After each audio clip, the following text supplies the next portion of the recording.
Private പന്തിരുകുലത്തിലെ പാക്കനാരുടെ പിന്തുടർച്ചക്കാർ പറയർ. കേരളത്തിലെ മിക്ക പ്രദേശങ്ങളിലും കണ്ടുവരുന്ന ജാതിയാണ്. പറകൊട്ടുന്നവൻ എന്നർത്ഥം. കുലത്തൊഴിലായ പനമ്പും കുട്ടയും മുറവും നെയ്ത് ജീവിച്ചിരുന്ന ഇവർ ഇന്ന് ആടുമേക്കലിലേക്ക് തിരിയുന്നു. ഇവർ പണം മാളെക്കൊല്ലിയെന്ന് തിരിച്ചറിഞ്ഞ ജ്യേഷ്ഠൻ അഗ്നിഹോത്രിയുടെ മുറ്റം നിറയെ ചെറിയ കുഴികൾ കുഴിച്ച് ദൈവം ഒന്നേയുള്ളൂ എന്ന വലിയ തത്വം പഠിപ്പിച്ച പാക്കനാരുടെ പിന്മുറക്കാർ ജനന മരണങ്ങളെ വാദ്യഗീതങ്ങളോടെ വരവേൽക്കുന്നു. ഇന്ന് കുലത്തുകളിൽ ഒരു നേരത്തെ അന്നത്തിനും വഴിയേക്കുന്നില്ല. പാക്കറ്റ് ഭക്ഷണങ്ങൾ നമ്മുടെ രസനകളിൽ രുചികൾ നിശ്ചയിക്കുമ്പോൾ, സ്റ്റോൺലെസ് റൈസ് പ്ലാസ്റ്റിക് കുപ്പായമിട്ട സൂപ്പർ മാർക്കറ്റിൽ നിന്ന് നമ്മെ നോക്കി ചിരിക്കുമ്പോൾ, നമുക്ക് നെല്ലുകോരാൻ മുറമെന്തിന്, കൊട്ടയെന്തിന്, നെല്ലുണക്കാൻ പനമ്പെന്തിന്?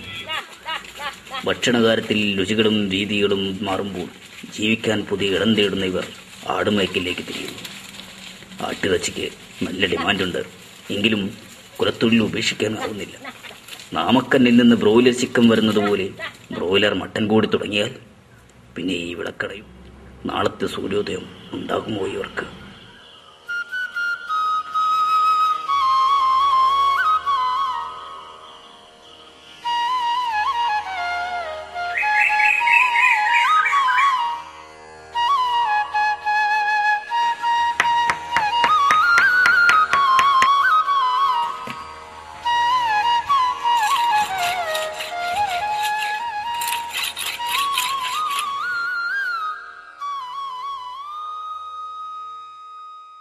ഉദയസൂര്യൻ്റെ പൊൻകിരണങ്ങൾ തൊട്ടുണർത്തുമ്പോൾ മുള തേടി പോവുകയാണിവർ. മുറവും കൊട്ടയും പനമ്പും നെയ്ത് ഉപജീവനം നടത്തുന്നവർ.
ശരാനരകൾ ബാധിച്ച ശരീരത്തെയും വേദനകളെയും ആഹ്ലാദത്തോടെ സ്വീകരിച്ചുകൊണ്ട് ജീവിതത്തെ സീമാതീതമാക്കുന്ന കാഴ്ച.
ഇപ്പൊ മുമ്പത്തെ പോലെ ആവശ്യക്കാരില്ല. ഇതന്നെ ബ്ലോക്കിന്റെ വിപണന മേളയ്ക്ക് ഉണ്ടാക്കണതാ. നല്ല മുറിയില്ല, ഉണ്ടെങ്കിൽ തന്നെ വെട്ടാനാർക്കും വയ്യ. ഇപ്പൊ ആടുകളെ നോക്കലാണ് ജീവിതം. പണ്ടൊക്കെ ഞങ്ങളുടെ അവകാശമായിരുന്നു. മനക്കിൽക്കും ചാമാമാരുടെ വീട്ടിക്കും സ്ഥിരം കൊടുക്കണമായിരുന്നു. കൊട്ട, വട്ടി, പുറം, ചോറ് കൂട്ടേണ്ട കൊട്ട കയ്യിൽ, ഓണക്കാലായിൽ പൂ പറിക്കാനായിട്ട് ഞങ്ങളുടെ കൊട്ട കൊണ്ടുപോകാൻ പാടുള്ളൂ. അത് ഞങ്ങളുടെ അവകാശമാണ്. പിന്നെ ഞങ്ങൾക്കതിന് ഉണ്ടാക്കാൻ വരണ്ട്.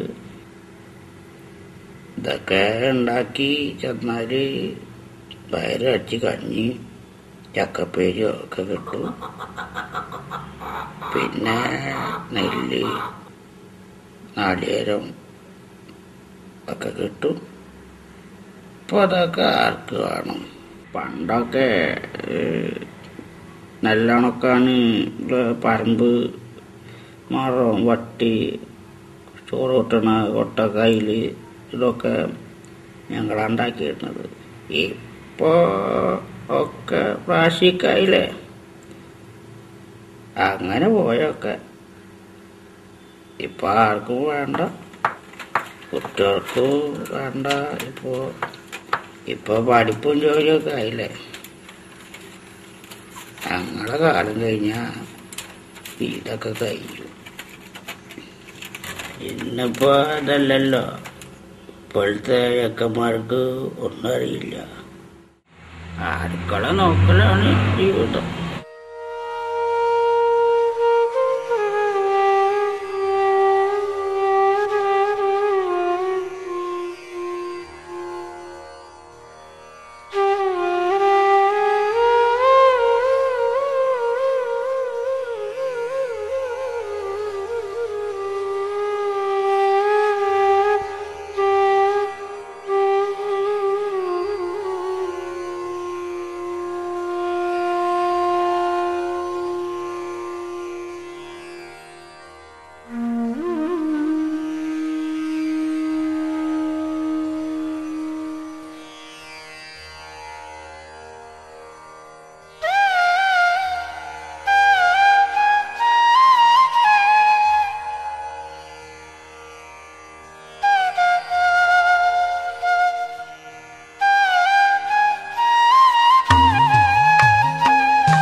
ആടുങ്ങൾക്ക് വെള്ളം കാട്ടിയ ഒക്കെ കൊടുത്ത് പിന്നാക്കില്ലായിട്ട് കുറച്ചേ കുടിക്കുള്ളൂ. മനുഷ്യാവസ്ഥയുടെ നാനാഭാഗങ്ങളെ മാറി നിന്ന് വിലയിരുത്തുമ്പോൾ സാക്ഷിയാകുന്നത് കാലം തന്നെ. ചരിത്രത്തിന്റെ ഉള്ളിൽ നിൽക്കുന്നതും ചരിത്രത്തെ അതിജീവിക്കുന്നതുമായ കാലബോധം. ജരാനരകൾ ബാധിച്ച ശരീരത്തെയും വേദനകളും ആഹ്ലാദത്തോട് സ്വീകരിച്ചുകൊണ്ട് ജീവിതത്തെ സീമാതീതമാക്കുന്ന കാഴ്ച. മതത്തിനും ദൈവത്തിൻ്റെ ഉണ്മയിലുള്ള സന്ദേഹത്തിനും അതീതമായ ഒരു ജീവിത സങ്കല്പം. പോക്കും വരവും എന്നേക്കുമായി തുടരുമെന്ന സന്ദേശം.